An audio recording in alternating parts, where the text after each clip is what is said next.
राष्ट्रवादीच्या खासदार सुप्रिया सुळे यांची कन्या रेवती सुळे हिच्या लग्नाची सध्या सगळीकडे चर्चा आहे। सुप्रिया सुळे यांची कन्या रेवती सुळे हिचं लग्न नागपूर येथील व्यावसायिक सारंग लखानी यांच्यासोबत ठरलंय।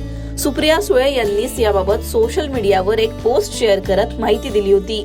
या दोघांचा साखरपुडा लवकरच होईल अशी सुद्धा माहिती सुप्रिया यांनी दिली होती। सारंग लखानी यांच्यासोबत रेवती सुळे यांचं लग्न मुख्यमंत्री देवेंद्र फडणवीस यांच्या मध्यस्थीने झाल्याच्याही चर्चा रंगल्या। या सगळ्यांवर आता स्वतः सुप्रिया सुळे यांनीच भाष्य केलंय। अजित पवार असतानाच रेवती सुळे यांचं लग्न ठरलं होतं।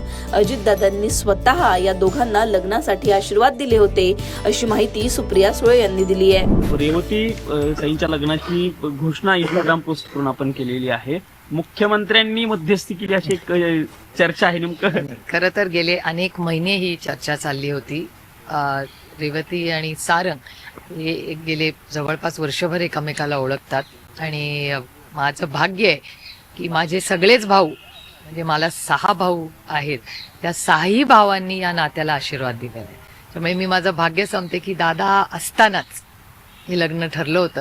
खरं तर दुर्दैव हे दादा आमच्यातून 28 तारखेलाच गेला, नाही तर ही अनाउन्समेंट सगळी फॅमिलीच 30 तारखेला करणार होती।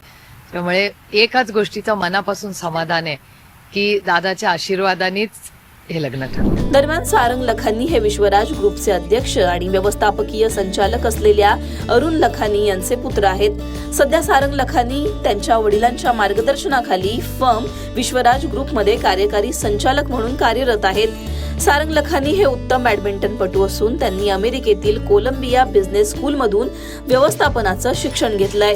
मुख्यमंत्री देवेंद्र फडणवीस आणि नितीन गडकरी यांच्या मध्यस्थीनं हे लग्न ठरल्याचं देखील समजतंय। दरम्यान सारंग लखानी यांचे वडील अरुण लखानी हे फडणवीसांचे जवळचे मित्र असल्याचं देखील समजतंय। त्यामुळे सुप्रिया सुळेंची मुलगी रेवती सुळे हिचं लग्न लवकरच पार पडणार असून शरद पवारांच्या कुटुंबात लवकरच सनई चौघडे वाजणार आहेत। दरम्यान सुप्रिया सुळे यांनी स्वतः रेवती सुळे यांच्या लग्नाबद्दल भाष्य केलंय।